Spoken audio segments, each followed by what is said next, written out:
علی بھائی، آج کا پہلا سوال اسپیشل اور انتہائی کریٹیکل ہے۔ عموماً منکرین احادیث کی جانب سے یہ فتنہ اٹھایا جاتا ہے کہ سورۃ البقرہ کی آیت نمبر 254 اور دیگر متعدد آیات قرآنی میں اللہ تعالیٰ کے سامنے کسی بھی سفارش اور شفاعت کی نفی آئی ہے۔ چنانچہ انہی آیات کی روشنی میں شفاعت رسول اکرم صلی اللہ علیہ وآلہ وسلم کا عقیدہ سراسر جھوٹ پر مبنی ایک من گھڑت عقیدہ ہے، نعوذ باللہ۔ جبکہ دوسری طرف صوفیہ کا طبقہ اپنے بزرگ بابوں سے متعلق شفاعت بالوجاہت کا وہ عقیدہ رکھتے ہیں جو سراسر جہالت پر مبنی ہے۔ پلیز اس حوالے سے قرآن و سنت کی روشنی میں صحیح عقیدے کی طرف ہماری رہنمائی فرما دیں۔ جزاک اللہ خیر۔ جزاک اللہ خیر و احسن الجزا۔ میرے بھائیوں، جہاں تک عقیدہ شفاعت رسول صلی اللہ علیہ وآلہ وسلم کا تعلق ہے تو اس میں کوئی شک نہیں ہے، اس میں اس وقت امت کے اندر دو ایکسٹریمز پائی جاتی ہیں۔ ایک ایکسٹریم پہ یہ منکرین احادیث کا طبقہ ہے جو ان احادیث کو صراحتاً قرآن حکیم کے خلاف سمجھتا ہے اپنے زوم میں، اور وہ یہ سمجھتا ہے کہ اس عقیدے کی جڑ قرآن میں موجود نہیں۔ وہ انشاءاللہ میں بتاؤں گا یہ عقیدہ قرآن میں فٹ ان بیٹھتا ہے۔ اور دوسری طرف صوفیاء کا طبقہ ہے جنہوں نے دوسری ایکسٹریم پہ جاتے ہوئے شفاعت بالوجاہت کا وہ عقیدہ امت کو دیا ہے کہ جس کی بنیاد پہ وہ لوگوں کو اپنے ساتھ اٹیچ کرتے ہیں، اور معاذ اللہ اس قسم کا وہ ایکسپریشن دینے کی کوشش کرتے ہیں کہ قیامت والے دن ان کے جو پیر اور بزرگ اور بابے دھونس کے ساتھ، نعوذ باللہ من ذالک، ظاہر ہے کہ یہ لفظ تو نہیں وہ بولیں گے لیکن وہ ایکسپریشن یہی دیتے ہیں کہ دھونس کے ساتھ ہمیں بخشوا لیں گے۔ ظاہر ہے اسی لیے تو بیچارے لوگ اتنی مصیبتیں کاٹ رہے ہیں، ان کے آستانوں پہ جا رہے ہیں، ان کو چندے بھی دے رہے ہیں، اپنا مال بھی ان کے ہاتھوں گواتے ہیں، اپنی عزتیں بھی گواتے ہیں۔ تو اس نیریٹو کے اگینسٹ جب کاؤنٹر نیریٹو کھڑا ہوا تو پھر اس میں بھی ایک ایکسٹریم رویہ آیا، وہ منکرین احادیث کا فتنہ تھا۔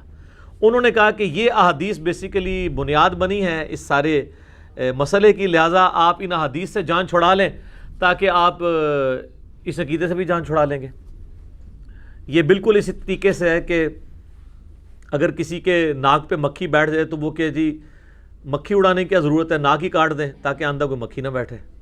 تو یہ بالکل غلط اپروچ ہے۔ قرآن و سنت کی روشنی میں دونوں طرف کے دلائل کا اگر آپ جائزہ لیں تو آپ اس رزلٹ پہ پہنچیں گے کہ یہ جو عقیدہ شفاعت ہے یہ بالاذن ہے، اللہ کے اذن کے ساتھ، یہ بالوجاہت یا دھونس کے ساتھ نہیں ہے۔ بالوجاہت میں جس چیز کی نفی کر رہا ہوں وہ دھونس ہے۔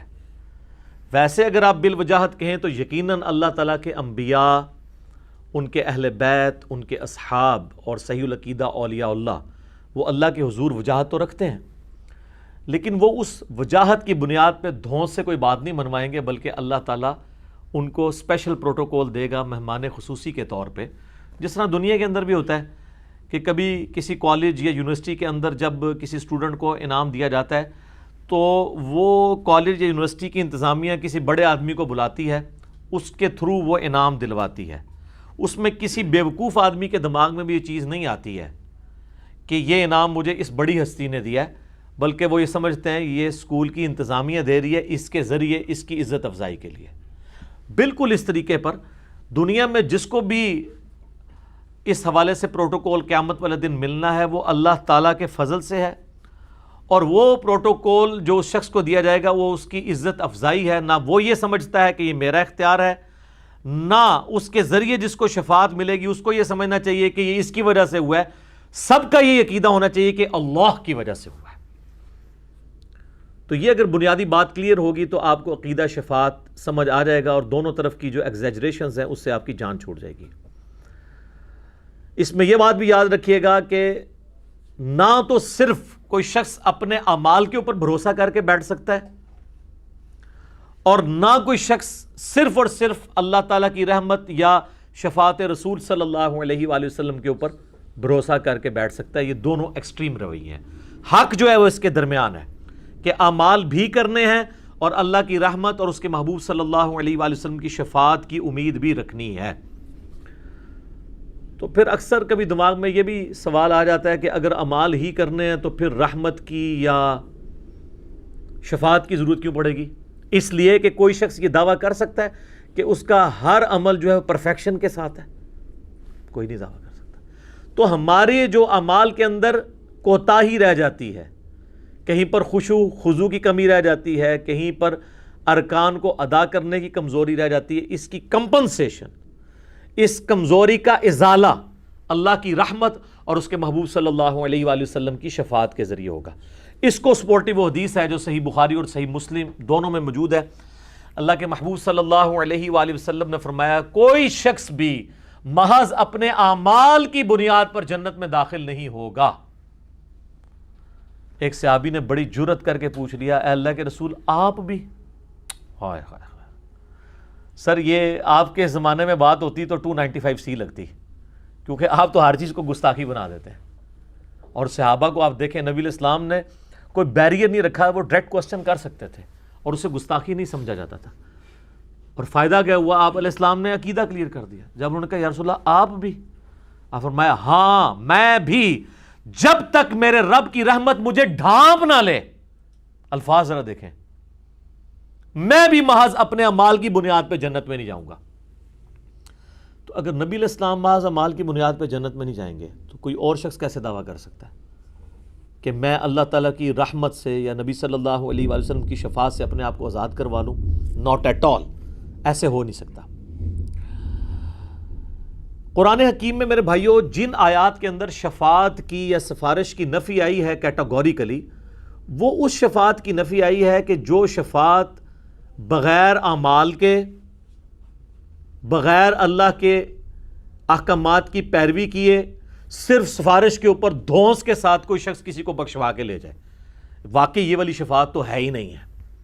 قرآن حکیم کی آیات اس کی مذمت کرتی ہیں، ایسی کوئی شفاعت ایگزسٹ نہیں کرتی. اور جن آیات کے اندر شفاعت کا اس بات آیا ہے کہ یہ شفاعت ہوگی، سفارش ہوگی، وہ ہے کہ وہ بھی اللہ کے اذن سے ہوگی، کسی کی دھونس کے ساتھ نہیں. اور اللہ تعالیٰ وہ اذن دے گا اپنے ان محبوب بندوں کو ان کی عزت افزائی کے لیے، چیف گیسٹ کے طور پر. اور وہ سب سے بڑے چیف گیسٹ ہمارے محبوب امام کائنات سید الاولین والآخرین شفیع المذنبین رحمت للعالمین سیدنا و مولانا امام اعظم محمد رسول اللہ صلی اللہ علیہ وآلہ وسلم کی مبارک ذات ہے. یہ محمد رسول اللہ کا پروٹوکول ہے صلی اللہ علیہ وآلہ وسلم. وہ قیامت کے دن کے مہمان خصوصی ہیں. اس پہ بخاری مسلم کی درجنوں احادیث ہیں، انشاءاللہ میں اس کو کور کروں گا. پہلے ہم قرآن سے اس مقدمے کو کلیئر کریں کہ قرآن حکیم میں عقیدہ شفاعت کی جڑ کہاں پہ موجود ہے. لوگ کہتے ہیں نا جی یہ کیسے ہو کہ ایک شخص نے نیک اعمال نہیں کیے، صرف ایمان لے کر آ گیا ہے اور اس کے اعمال کے اندر کمزوری ہے اور پھر بھی وہ بخشا جائے گا. اس کی جڑ کہاں ہے؟ اس کی جڑ قرآن حکیم میں ایک ہی صورت میں آنے والی 2 آیات کے اندر موجود ہے. سورۃ النساء کی آیت نمبر 48 اور آیت نمبر 116. اعوذ باللہ من الشیطان الرجیم، بسم اللہ الرحمن الرحیم. ان اللہ لا یغفر ان یشرک بہ، بے شک اللہ اس گناہ کو معاف نہیں کرے گا کبھی بھی کہ کوئی شخص دنیا سے اس حال میں گیا کہ وہ اللہ کے ساتھ شرک کرتا ہوا. وَيَغْفِرُ مَا دُونَ ذَلِكَ لِمَن يَشَاءُ، شرک کے سوا ہر گناہ اللہ تعالیٰ معاف کر دے گا جس کے لیے وہ چاہے گا.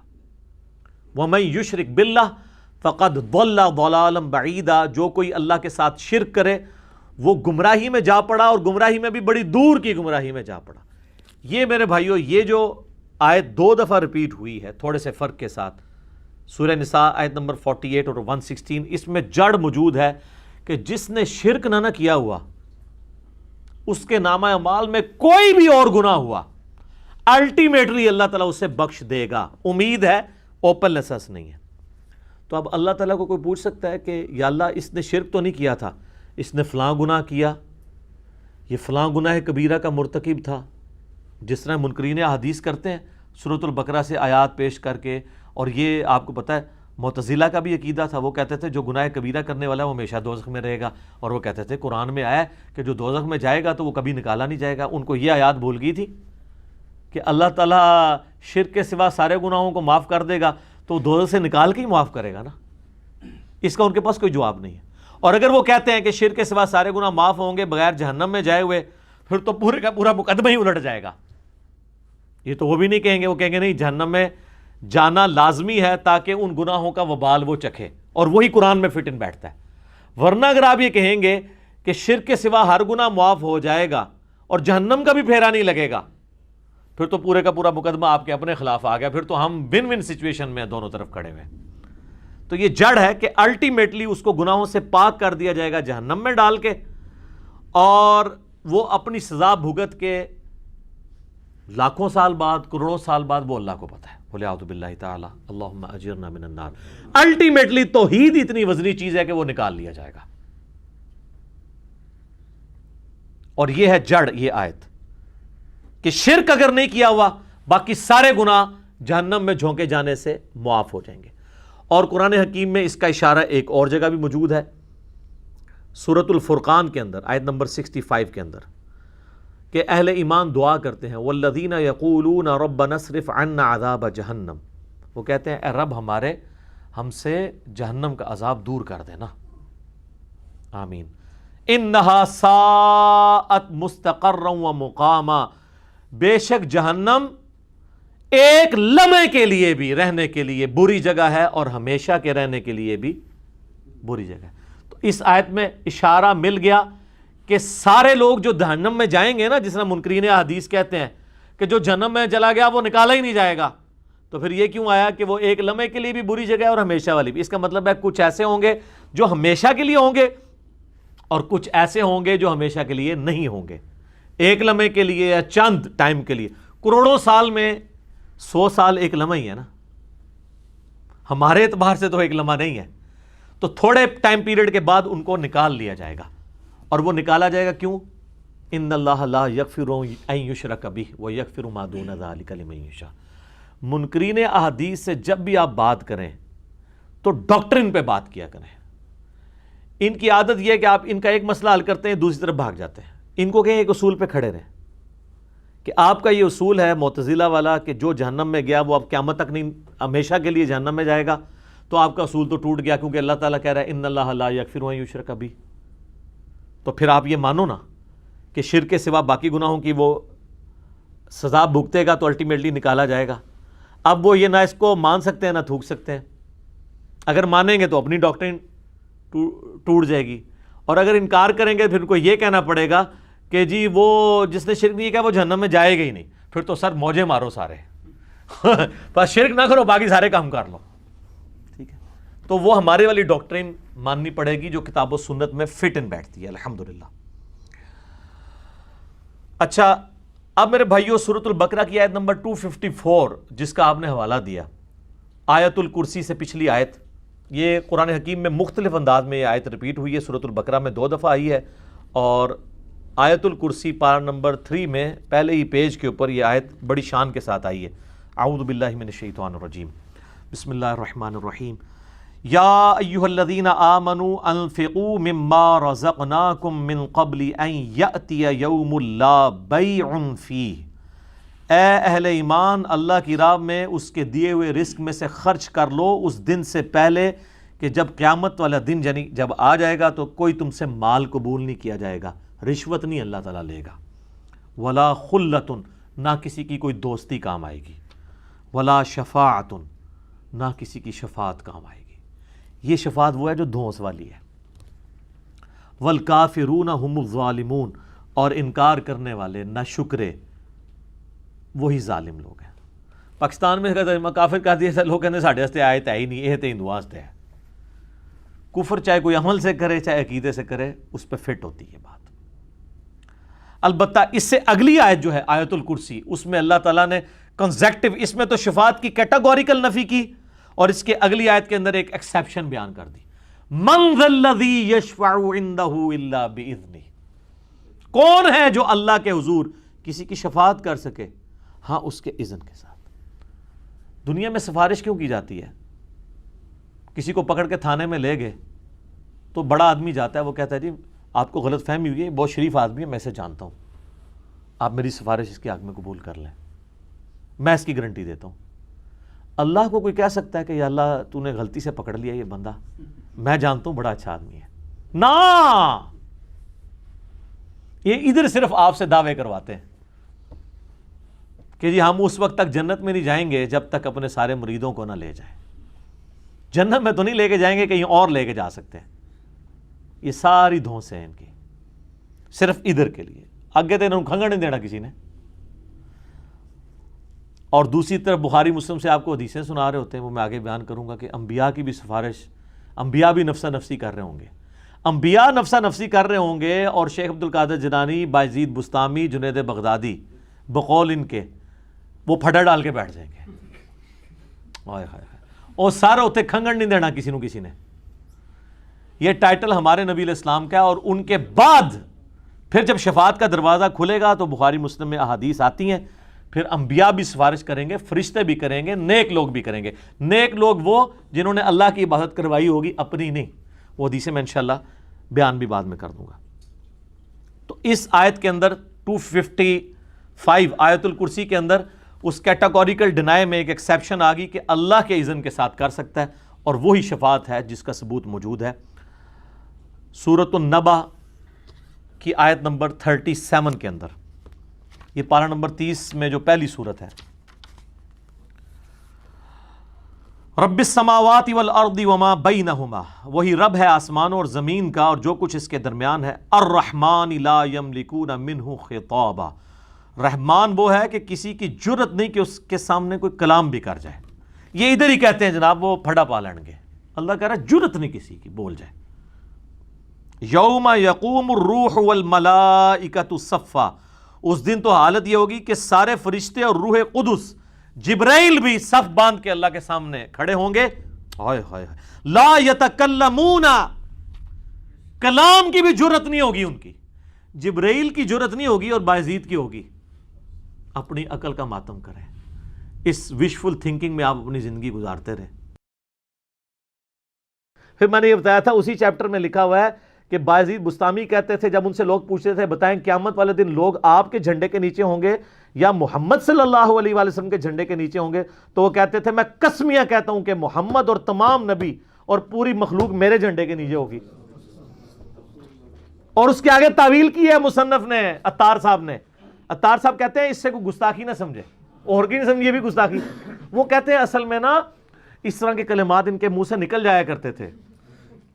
اچھا, اور اس کو کہتے ہیں شطحیات. عربی میں اتنا موٹا لفظ رکھا ہے کوئی ڈر جائے کہ پتہ نہیں کیڑی قرآن حدیث ہے. اس کا آپ اردو میں ترجمہ کریں تو بنتا ہے بونگیاں. ہاں سر, شطحیات کا آپ ترجمہ کر لیں, اول فول جو بول دے نا اس کو کہتے ہیں شطحیات, بونگیاں. وہ کہتے ہیں وہ جو ہے نا وہ خاص کیفیت میں ہوتے ہیں. اچھا وہ کیفیت, وہ کہتے ہیں نہیں دیکھیں وہ کیا کہیں گے میں بتاتا ہوں. وہ تو کہتے ہیں حدیث میں ہے, وہ حدیث بخاری میں موقوفاً مولا علی کا قول ہے اور ابن ماجہ میں مرفوعاً نبی علیہ السلام سے ہے کہ 3 لوگ ہیں جن سے اللہ تعالیٰ نے قلم اٹھا لیا ہے. نمبر 1 جو بچہ ہے نابالغ, نمبر 2 سویا ہوا شخص, اور نمبر 3 جو پاگل ہے. پاگل کون ہوتا ہے؟ بونگیاں, شطحیات. تو وہ کہتے ہیں ان سے تو قلم ہی اٹھا ہوا ہے. تو سر پھر آپ ان کو بزرگ بنا کے تو پیش نہ کریں نا. آپ کہیں کہ یہ مجنون تھے تو ہم ٹھیک ہے, کلندر تھے, وہ کلندر بھی مجنون کو ہی کہہ رہے ہوتے ہیں نا. تو اور پھر میں خادم رضوی صاحب حافظہ اللہ تعالی والا جملہ بولوں گا کہ وہ کہتے ہیں نا یار دیکھو انہوں الکانا جانو, وہ جیڑا پونکدا جے نبی تے پونکدا جے تے سارے الکانا جانو. اے کتابیں جو کچھ پونکیا جے نبی علیہ السلام ہوتے پونکیا جے. بزرگوں کو میں کچھ نہیں کہہ رہا, 1 ٹن حسن ظن رکھتے ہوئے چھوڑ دو. تو اگر نہیں مانیں گے میں پھر کہاں گا بابا جی گل وچ کوئی اور ہے, اندر کی بات کوئی اور ہے, آپ لوگ ماننا نہیں چاہتے ہیں تو دیں. قسمیاں کہتا ہوں وہ کہتے ہیں. اور پھر وہ عطار صاحب آگے تعویل کرتے ہیں وہ اصل میں ان کے منہ سے اللہ بول رہا تھا, تو اللہ کا جھنڈا تو محمد کے جھنڈے سے بڑا ہوگا, لہٰذا وہ یہ جو کہتے تھے وہ ساتھ نے لکھا ہے کہ سبحانی سبحانی ما اعظم شانی ما اعظم شانی, میں پاک ہوں میری شان کتنی بلند ہے. یہ تو اللہ ان کے منہ سے بول رہا تھا, اس لیے انہیں آپ کو پاک کہتے تھے نا, تو اللہ تو کہہ سکتا ہے. اور یہ سیم تعویل کشف المحجوب میں بھی ہوئی ہے بازید والے چیپٹر میں. اور آگے وہ فرید الدین عطار لکھتے ہیں یہ جو کہتے تھے نا لوائی اعظم من لوائی محمد, میرا جھنڈا محمد کے جھنڈے سے بھی اعظم ہوگا، تو اصل میں یہ اللہ ان کے منہ سے بول رہا تھا، اور اللہ کا جھنڈا تو محمد کے جھنڈے سے بڑا ہی ہوگا۔ کڈی وڈی کہانی کرائی ہے۔ میرا ایک معصومانہ سوال ہے، کیا قیامت والے دن دو جھنڈے ہوں گے؟ جھنڈا تو ایک ہے۔ مسلم شریف میں حدیث ہے، سب سے پہلے میں نکالا جاؤں گا قبر سے، سب سے پہلے میرے لیے شفاعت کا دروازہ کھولا جائے گا، سب سے پہلے جنت کا دروازہ میرے نام کے اوپر کھلے گا، شفاعت کا جھنڈا میرے ہاتھ میں ہوگا۔ بخاری مسلم میں حدیث ہے کہ تمام اولین اور آخرین ان کا میں سردار ہوں گا۔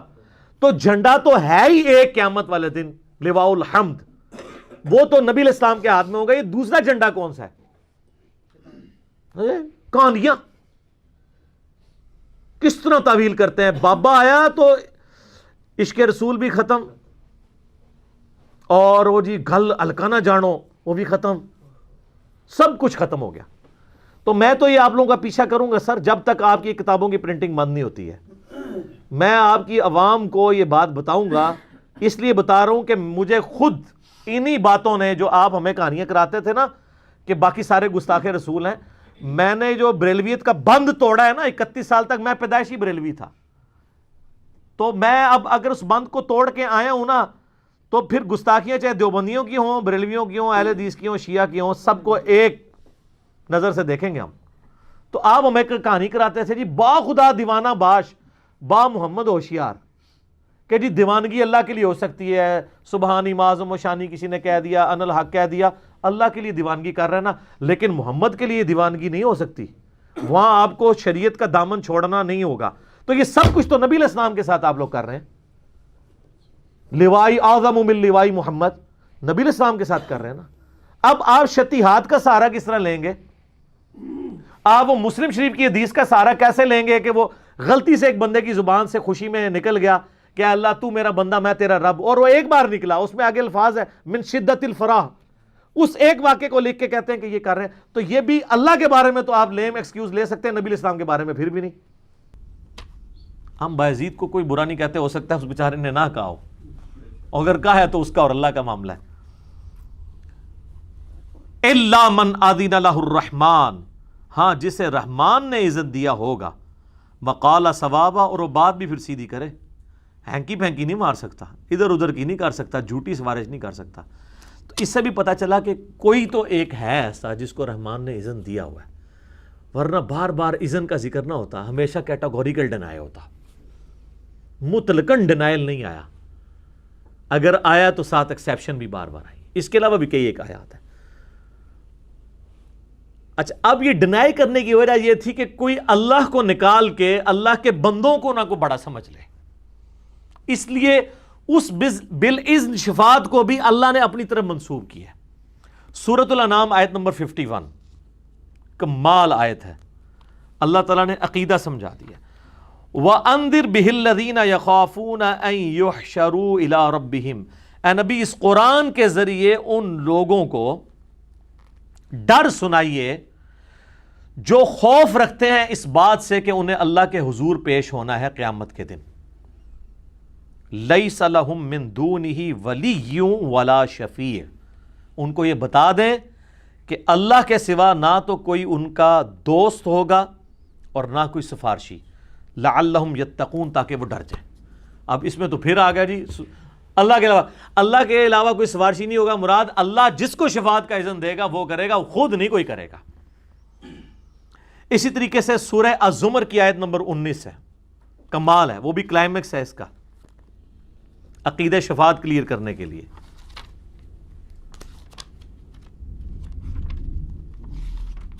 جناب قرآن پڑھیں گے تو ان کو پتا چلے گا نا عقیدہ کیا ہے۔ افمن حق علیہ کلمۃ العذاب، اے نبی بھلا جس کے حق میں عذاب کا حکم اللہ کی طرف سے ہو چکا ہے، افانت تنقذ من فی النار، کیا تم اسے بچا لو گے دوزخ میں جانے سے؟ او اس سے بڑی بات کون سی کرے تمہارا رب تم سے؟ تم بابوں کو لے کے بیٹھے ہوئے ہو۔ رسول اللہ کو کہا جا رہا ہے سورہ الزمر آیت نمبر 19، اے نبی جس کو اللہ آگ میں پھینک دے کیا تم اسے نکال لو گے آگ سے؟ تو حضور کو تو کہنا چاہیے ہاں میں نکال لوں گا، کیونکہ میرے امتی کہتے ہیں کہ خدا کا پکڑا چھڑائے محمد، اور محمد کا پکڑا چھڑا کوئی نہیں سکتا۔ سب کہانیاں 2007 کی بات ہے اور مجھے ڈیٹ بھی یاد ہے، 22 مارچ 2007. یہ اب چل رہی ہے جولائی 2020، آلموسٹ 13 سال پہلے کی بات. مفتی منیب الرحمان صاحب اس وقت بھی روحیت ہلال کمیٹی کے چیئرمین تھے، آج بھی ہیں تادم حیات. تو کراچی میں آفس کے کام کے سلسلے میں نے بلوچستان جانا تھا، تو کراچی ڈیفنس میں میری رہائش تھی، تو میں ٹائم نکال کے نا غلام سعود سعیدی صاحب کو بیسیکلی تو میں نے ملنا تھا رحمہ اللہ تعالیٰ. وہ ان کے مدرسے میں شیخ الحدیث تھے. تو مفتی صاحب سے بائی چانس ملاقات ہوگی آلموسٹ پونے گھنٹے کی. تو باتیں جب شروع ہوئیں، ان دنوں میں نیا گمراہ ہو رہا تھا، ابھی مکمل نہیں ہوا تھا، یعنی انورٹڈ کاماز میں.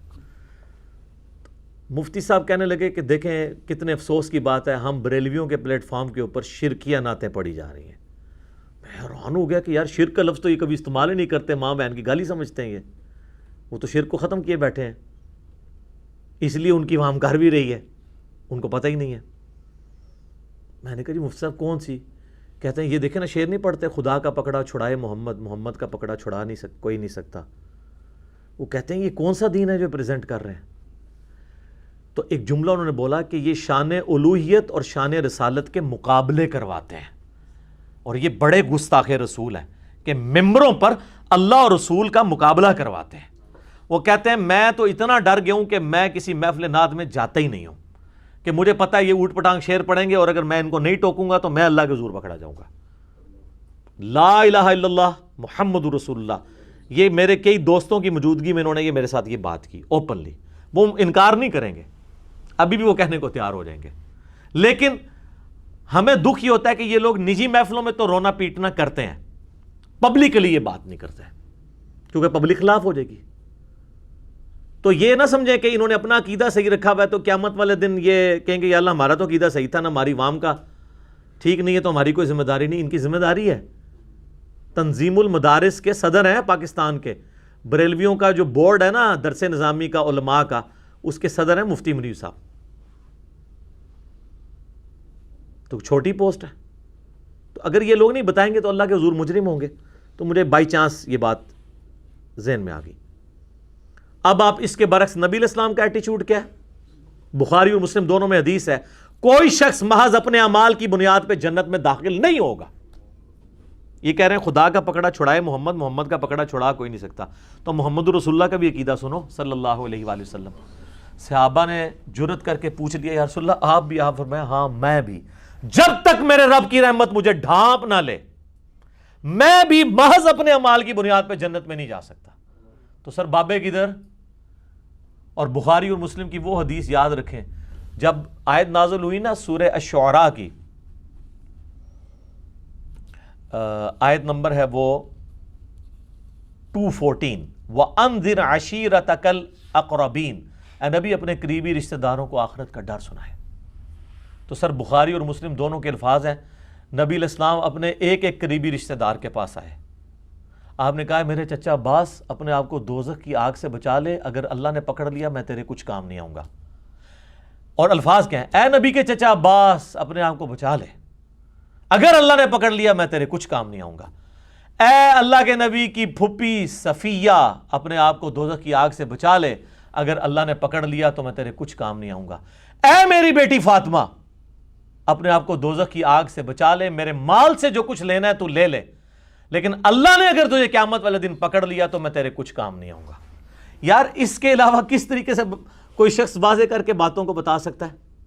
اور یہ بخاری مسلم ہے، کہانی شریف، سٹوری شریف، بابا شریف، بزرگ شریف نہیں ہے. یہ بخاری شریف مسلم شریف ہے. تو آپ صلی اللہ علیہ وآلہ وسلم نے امت کو عقیدہ بالکل واشگاف بتا دیا. صلاۃ بر محمد وآل محمد، اللہم صلی علی محمد وعلی آل محمد. تو سر پھر ہمیں کہنے دینا کہ مرنے سے پہلے اے مسلمان کر لے اس میں غور، کتابوں کا خدا اور ہے، بابوں کا خدا اور. بابے خدا تو اسی کو مانتے ہیں لیکن ان کوالٹیز کے ساتھ نہیں جو کتابوں میں آئی ہیں. کہنے کو تو دین سب کا اسلام ہے، لیکن صوفی بھی کہتے ہیں کہ ہم اسلام کو مانتے ہیں، سلفی بھی کہتے ہیں، منکرین احادیث بھی کہتے ہیں. کہنے کو تو دین سب کا اسلام ہے لیکن کتابوں کا جہاں اور ہے. بابوں کا جہاں اور. تو اسی کو تو ہم نے عرض کیا. اب میرے بھائیوں شفاعت کے حوالے سے آپ صلی اللہ علیہ وآلہ وسلم کی کچھ احادیث جس سے یہ پتہ چلے کہ شفاعت پہ آپ نے تکیہ نہیں کر لینا. ایک تو یہ 2 حدیثیں میں نے بیان کر دی. ایک اور حدیث سنیں صحیح مسلم میں نبی علیہ السلام نے فرمایا جس کو اس کے اعمال نے پیچھے چھوڑ دیا اس کا نسب اسے آگے نہیں کر سکے گا.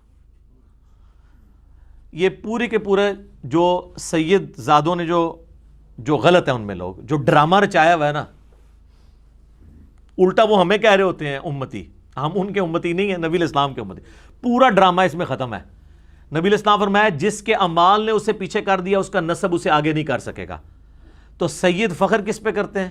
رسول اللہ کے نسب پہ. اور حضور فرما رہے ہیں یہ مسلم شریف سے کہانی شریف نہیں, جس کو اس کے اعمال نے پیچھے چھوڑ دیا اس کا نسب اسے آگے نہیں لا سکے گا. تو سر وہ سیدہ فاطمہ کو یہی تو کہا. تو سیدہ فاطمہ کو نسبت نے بھی فائدہ دیا, اعمال نے بھی. ہم اس ایکسٹریم پہ نہیں ہیں, ہم کہتے ہیں نسبت فائدے والی چیز ہے, لیکن اعمال کے بعد سیدہ فاطمہ نے پروف کیا ہے کہ وہ جنتی عورتوں کی سردار ہیں. وہ بخاری مسلم میں جو فضیلت ان کے لیے آئی ہے نا, انہوں نے اپنے اعمال سے بھی پروف کیا ہے. ان کو صرف نسبت نے کام نہیں دیا, اعمال نے بھی دیا. سیدنا حسن و حسین کو صرف نسبت نے کام نہیں دیا کہ وہ جنتی نوجوانوں کے سردار بن گئے ہیں, اعمال نے بھی. اب نبی صلی اللہ علیہ وآلہ وسلم کے حوالے سے شفاعت کا چونکہ ذکر ہے تو ہم آپ کو ایک اور آیت سناتے ہیں جو سورۃ الفرقان کی آیت نمبر 30 ہے. وقال الرسول یا رب ان قوم اتخذوا هذا القرآن مہجورا. رسول اللہ صلی اللہ علیہ وآلہ وسلم قیامت والے دن شکایت کریں گے کہ اے اللہ میری قوم نے, میری امت نے قرآن کو پیٹھ کے پیچھے ڈال دیا تھا. تو نبی علیہ السلام کی شفاعت والی باتیں تو آپ کو ساروں نے بتائی ہیں. یہ آیت آج تک کسی نے بتائی ہے کہ قیامت والے دن نبی علیہ السلام نے آپ کی شکایت بھی لگانی ہے قرآن چھوڑنے پر؟ یہ نہیں بتاتے. اسی کانٹیکسٹ میں ایک اور آیت ہے سورہ نساء کی آیت نمبر 41 جس کے کانٹیکسٹ میں بخاری و مسلم دونوں میں حدیث ہے. نبی علیہ السلام نے ایک دن سیدنا عبداللہ ابن مسعود رضی اللہ تعالیٰ عنہ سے فرمایا اے عبداللہ ہمیں قرآن سناؤ. ہائے ہائے. انہوں نے عرض کیا اللہ کے رسول صلی اللہ علیہ وآلہ وسلم قرآن تو آپ پہ نازل ہوا ہے, میں آپ کو قرآن سناؤں؟ آپ نے فرمایا مجھے دوسرے لوگوں سے قرآن سن کر لطف آتا ہے. تو عبداللہ ابن مسعود کہتے ہیں میں نے تلاوت شروع کی سورہ نساء کی, اور جب میں آیت نمبر 41 پہ پہنچا فَكَيْفَ إِذَا جِئْنَا مِن كُلِّ أُمَّةٍ بِشَهِيدٍ, وہ کیا وقت ہوگا جب ہم ہر امت میں سے ایک گواہ کو اٹھائیں گے, یعنی اس امت کے پیغمبر کو, کہ ہاں بھئی تم نے امت تک پیغام پہنچایا اور اس کے جواب میں امت نے تمہارے ساتھ کیا ایٹیچیوڈ رکھا. وَجِئْنَا بِكَ عَلَىٰ هَٰؤُلَاءِ شَهِيدًا, اور آپ صلی اللہ علیہ وآلہ وسلم کو ہم آپ کی امت کے خلاف اٹھائیں گے. تو نبی علیہ السلام نے کہا بس ابن مسعود بس. ابن مسعود کہتے ہیں میں نے جب نگاہ اٹھا کے دیکھا تو حضور کی مبارک آنکھوں سے آنسو روا تھے اور آپ کی داڑھی تر ہو چکی تھی کہ مجھے اپنی امت کے خلاف گواہی دینی ہے. سر یہ آیات بھی تو ہیں, آپ کو تو بتایا گیا شفاعت رسول ہونی ہے, شکایت رسول والی آیات کوئی نہیں آپ کو بتائے گی. سورۃ الفرقان آیت نمبر 30 اور سورہ النساء آیت نمبر 41 اور بھی کئی آیات ہیں. یہ میں نے ماڈل کے طور پہ پیش کی. صحیح مسلم میں حدیث ہے نبی علیہ السلام ایک دن بڑے غمگین بیٹھے ہوئے تھے تو حضرت جبرائیل آ گئے. اللہ نے بھیجا کہ جاؤ ہمارے نبی سے پوچھو کیوں غمگین ہے, حالانکہ اللہ جانتا ہے. کہا یا رسول اللہ آپ کیوں پریشان ہیں؟ تو نبی علیہ السلام نے کہا کہ سورہ ابراہیم کی آیت پڑھی کہ ابراہیم علیہ السلام کہیں گے, ان کی تو دنیا میں انہوں نے اپنے عقیدے کا اظہار کر دیا کہ اے اللہ جو ایمان لے آئے وہ میرے, جو نہیں لے کے آئے وہ تیرے, تو جانے اور تیرا معاملہ. پھر سورہ المائدہ کی آیت تلاوت کی, حضرت عیسیٰ علیہ السلام کہیں گے اے اللہ یہ تیرے بندے ہیں, چاہے تو ان کو معاف کر دے چاہے ان کو پکڑ لے. اور پھر حضور نے کہا کہ اے اللہ میں یہ نہیں کہتا جو ابراہیم اور عیسیٰ نے کہا, میں کہتا ہوں اے اللہ میری امت میری امت میری امت. تو پھر حضرت جبرائیل نے کہا کہ اللہ تعالیٰ نے مجھے پیغام دے کے بھیجا ہے کہ میرے نبی کو کہو کہ ہم آپ کو آپ کی امت کے معاملے میں کبھی بھی رسوا نہیں ہونے دیں گے. اس کا اشارتاً ذکر قرآن میں بھی ہے وَلَسَوْفَ يُعْطِيكَ رَبُّكَ فَتَرْضَىٰ, اے نبی عنقریب ہم آپ کو اتنا دیں گے کہ آپ اپنے رب سے راضی ہو جائیں گے. صلاۃ بر محمد وآل محمد, اللہم صلی علی محمد وعلی آل محمد. بخاری اور مسلم دونوں میں حدیث ہے، نبی علیہ السلام نے فرمایا 5 ایسی چیزیں ہیں جو میرے سوا کسی اور نبی کے حصے میں نہیں آئی۔ نمبر 1، 1 مہینے کی مسافت سے اللہ نے میرا روب ڈال دیا ہے کافروں پر۔ نمبر 2، میرے لیے پوری زمین کو مسجد بنا دیا کہ میرے امتی جہاں چاہیں وہ نماز پڑھ سکتے ہیں، پہلے ایسا نہیں تھا۔ نمبر 3، میرے لیے مال غنیمت کو حلال کر دیا، اگلوں کے لیے نہیں تھا۔ نمبر 4، مجھے اللہ تعالیٰ نے شفاعت کا اذن دیا۔ اور نمبر 5، مجھے پوری انسانیت کے لیے پیغمبر بنا کے بھیجا۔ تو اس میں بھی شفاعت کا ذکر موجود ہے۔ صحیح مسلم میں ایک حدیث ہے، نبی علیہ السلام نے فرمایا کہ میں نے اللہ کے حضور 3 بار دعا کی اجازت مانگی، اجازت ملی تو میں نے تینوں دفعہ یہی دعا کی، اے اللہ میری امت کو بخش دے، اے اللہ میری امت کو بخش دے۔ 2 بار کی اور تیسری دعا میں نے قیامت کے دن کے لیے رکھی ہوئی ہے۔ اور وہ دن وہ ہوگا جس دن ابراہیم علیہ السلام بھی میری طرف متوجہ ہوں گے۔ اس حدیث میں الفاظ ہیں مسلم کے، اسی کو اعلیٰ حضرت نے شعر میں کہا ہے نا، وہ جہنم میں گرا ان سے جو مستغنا ہوا، بلکہ اردو میں مستغنی لفظ ٹھیک ہے، وہ جہنم میں گرا ان سے جو مستغنی ہوا، ہے خلیل اللہ کو حاجت رسول اللہ کی۔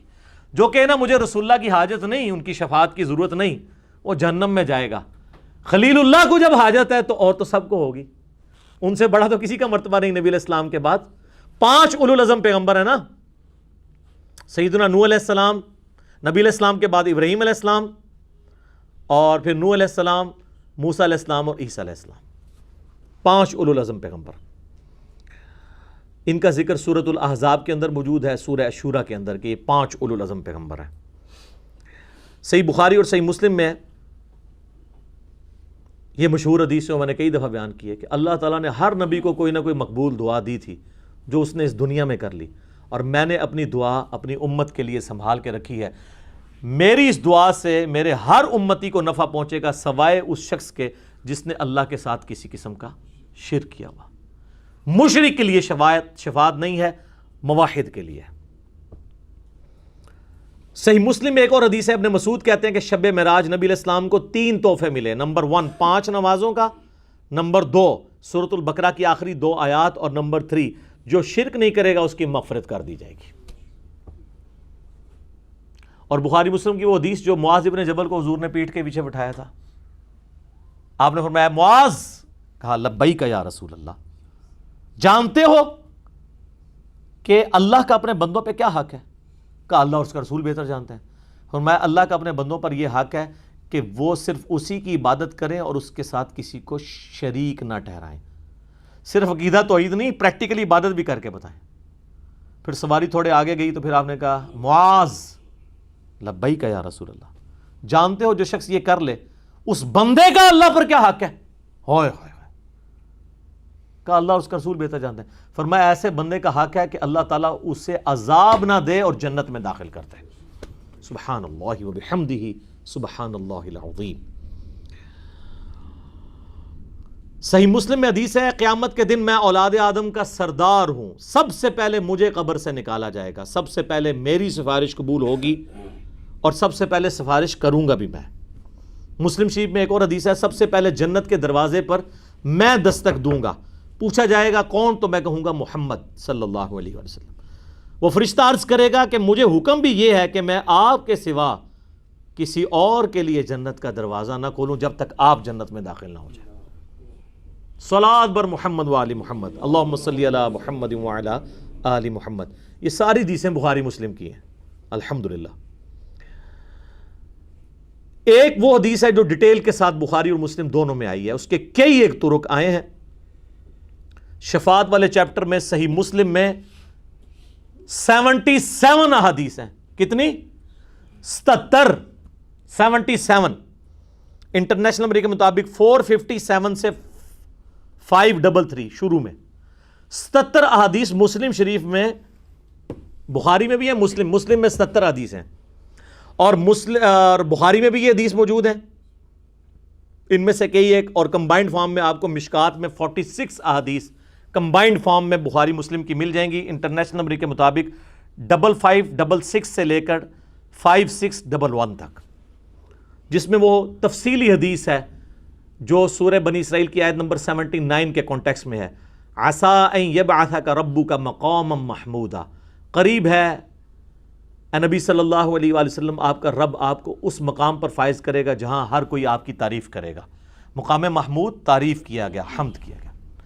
اس آیت کے کانٹیکسٹ میں امام بخاری بھی حدیث لے کے آئے، امام مسلم بھی، وہ جو آپ نے بچپن سے سنی ہے کہ قیامت والے دن سب کے سب لوگ کسی سفارشی کی تلاش میں نکلیں گے، بلکہ اس کا آغاز جو ہوتا ہے کہ حضور علیہ السلام بکری میں دست کا گوشت تناول فرما رہے تھے، اور آپ نے فرمایا جانتے ہو میں سید الاولین والآخرین ہوں، جتنے گزر چکے اور جتنے قیامت تک آئیں گے میں ان کا قیامت والے دن سردار اور ان کا خطیب ہوں اللہ کی بارگاہ میں، سب کی طرف سے میں پیش ہوں گا۔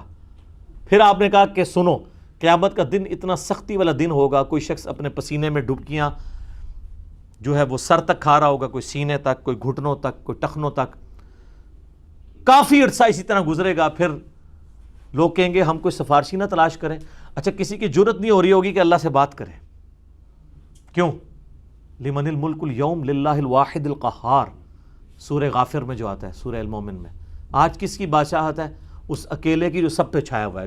جب اس کا نام ہی القہار ہے تو کس نے نیڑے لگنا ہے؟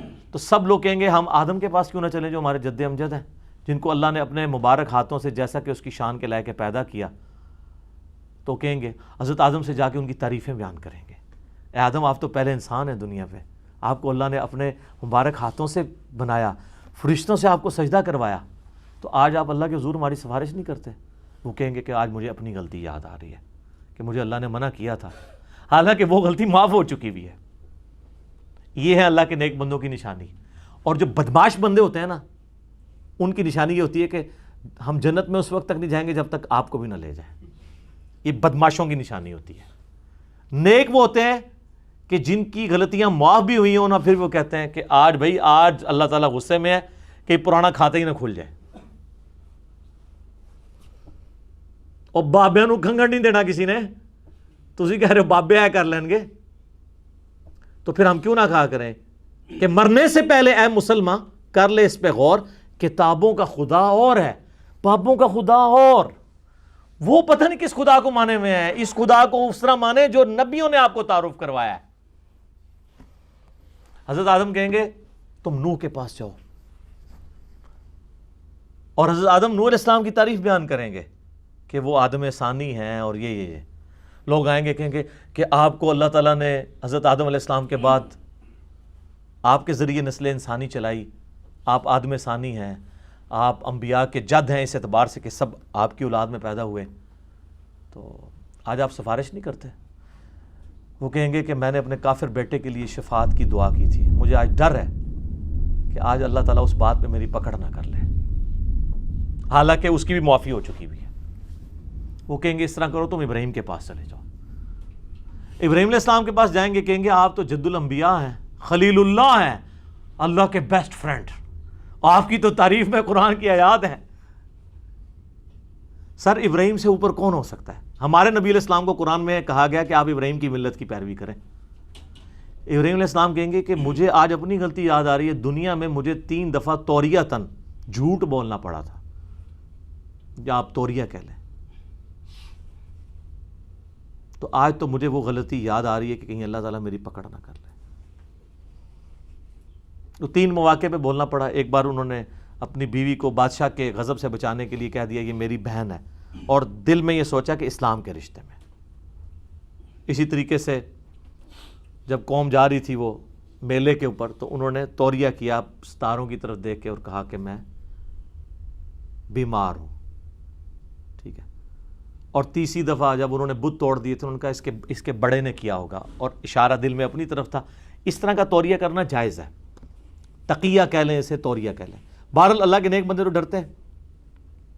تم جاؤ موسیٰ کے پاس، وہ کلیم اللہ ہیں، اور موسیٰ علیہ السلام تو انہوں پتہ ہے ایکسٹروورٹ بھی نے، انہوں نے اللہ نال بڑی فریکنس بھی ہے، وہ تو اللہ نے یہ بھی کہتے نہیں اللہ میں تمہیں ویکھنا ہے، کسی اور پیغمبر نے ضرورت نہیں کی ہے، ذرا وہ ایکسٹروورٹ تھے نا۔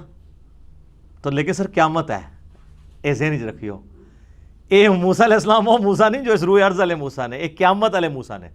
موسیٰ علیہ السلام کہیں گے کہ آج تو مجھے اپنی غلطی یاد آ رہی ہے، مجھ سے ایک بندہ مر گیا تھا، وہ قبطی کو جو مارا تھا، قرآن میں آتا ہے، تو مجھے تو ڈر ہے اللہ تعالیٰ مجھے پکڑ ہی نہ لے اس بات کے اوپر. ٹھیک ہے, تو تم عیسیٰ ابن مریم کے پاس جاؤ, اللہ کی روح ہے, سارے حضرت عیسیٰ کے پاس آئیں گے.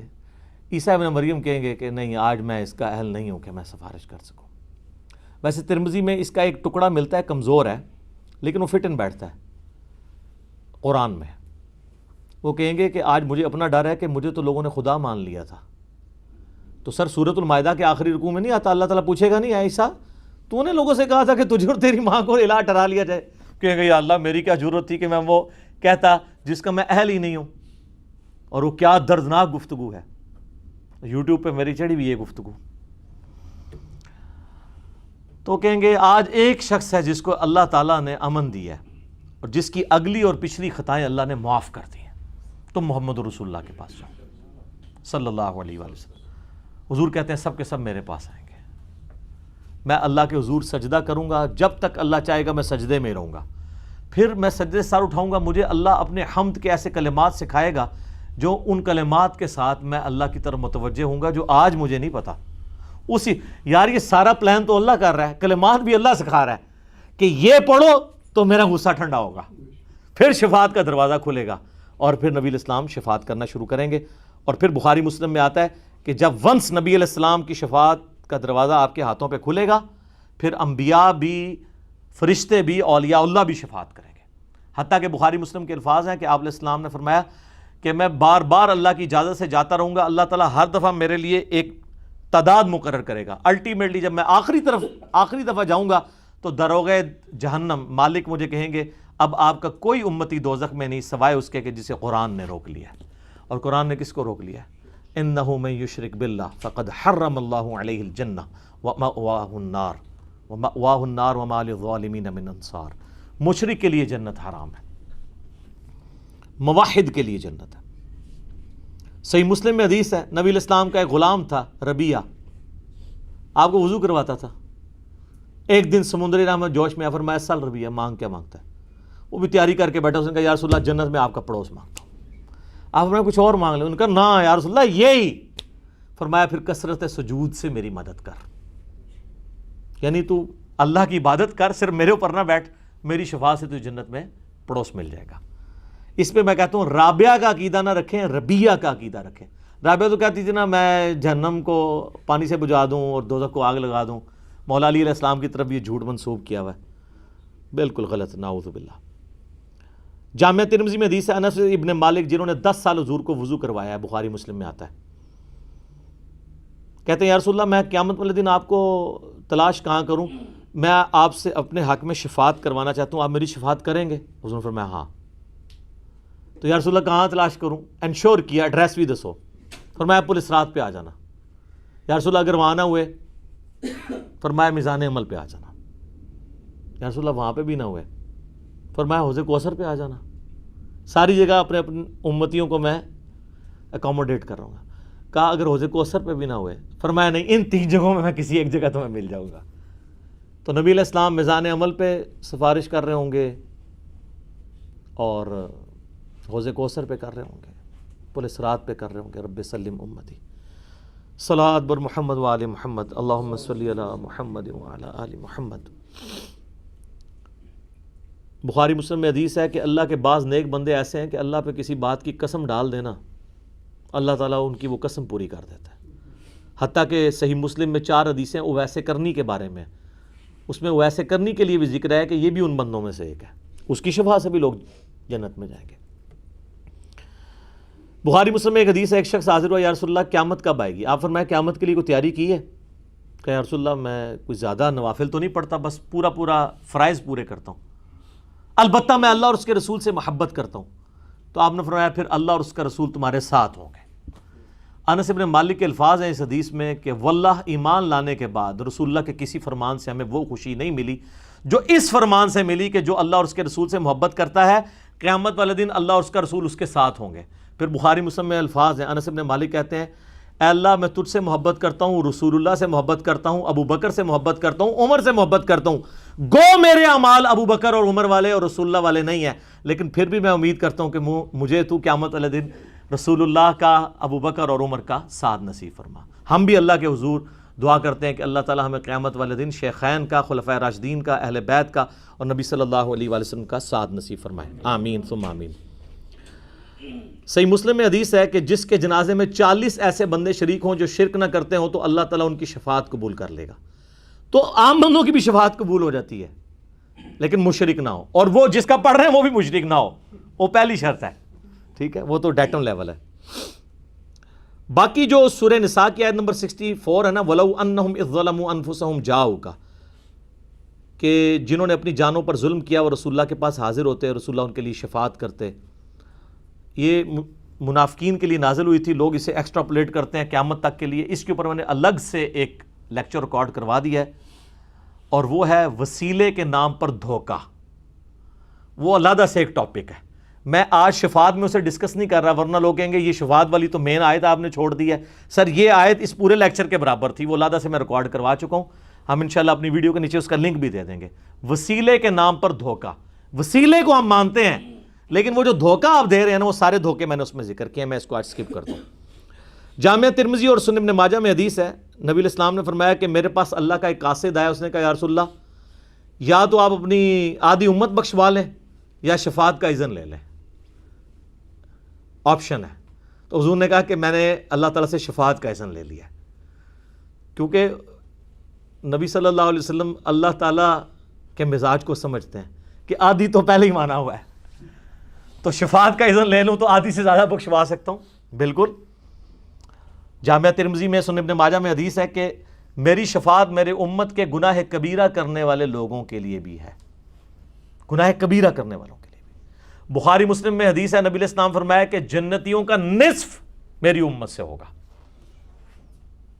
اور جامعہ ترمذی اور ابن ماجہ میں حدیث ہے جنتیوں کی 120 میں سے 80 صفیں میری امت سے ہوں گی، یعنی نصف سے بھی تھوڑا کراس کر کے۔ اللہم اجعلنا منہم، اللہم اجعلنا منہم، اللہم اجعلنا منہم، اللہم انا نسألک جنت الفردوس مع النبیین والصدیقین والشہداء والصالحین، آمین ثم آمین۔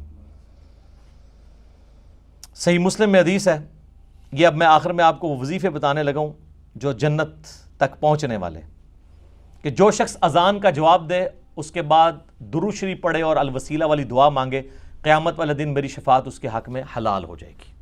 یعنی وہی کلمات ریپیٹ کرے اذان والے، اس کے بعد ایک دفعہ درود شریف اور پھر الوسیلہ والی دعا جو بخاری میں آئی ہے، اللہم رب هذه الدعوة التامة والصلاة القائمة آت محمدا الوسیلة والفضیلة وابعثه مقاما محمودا الذی وعدتہ، اتنے الفاظ ہیں۔ اور سنن الکبریٰ البیہقی میں آگے الفاظ ہیں انک لا تخلف المیعاد، باقی جو ہے نا وہ علماء نے کہانیاں جوڑی ہوئی ہیں۔ تو بخاری مسلم دونوں میں، لیکن مسلم میں ڈیٹیل ہے یہ حدیث۔ صحیح مسلم میں ایک اور حدیث ہے، نبی علیہ السلام نے فرمایا جو مدینے کے مصائب پر، تکالیف پر صبر کرے گا اور مدینے سے باہر نہیں نکلے گا، قیامت والے دن میں اس کا سفارشی بنوں گا۔ جامعہ ترمذی میں حدیث ہے، ہو سکے تو مدینے میں مرو، جس سے مدینے میں موت آئے گی قیامت والے دن میں اس کا شفیع بنوں گا۔ اور آپ کو میں بتاؤں کتنے لوگ ہیں جو مدینہ شریف چھوڑ کے نہیں نکلے۔ میرے اپنے ریلیٹیوز میں سے تھے ایک ہمارے انکل، مور دین 35 ایئرس مدینہ شریف رہے ہیں، ہر دفعہ ویزا ختم ہوا ہے انہوں نے آخری دم تک کوشش کی ہے، میاں بیوی دونوں، پہلے بیوی فوت ہوئی پھر وہ خود بھی فوت ہو گئے، اور میں پہلی دفعہ، دوسری دفعہ، جب بھی 3-4 دفعہ جب بھی گیا تو وہ پورا ان کو سارا پتہ تھا، ساری وہ زیارتیں کرواتے تھے۔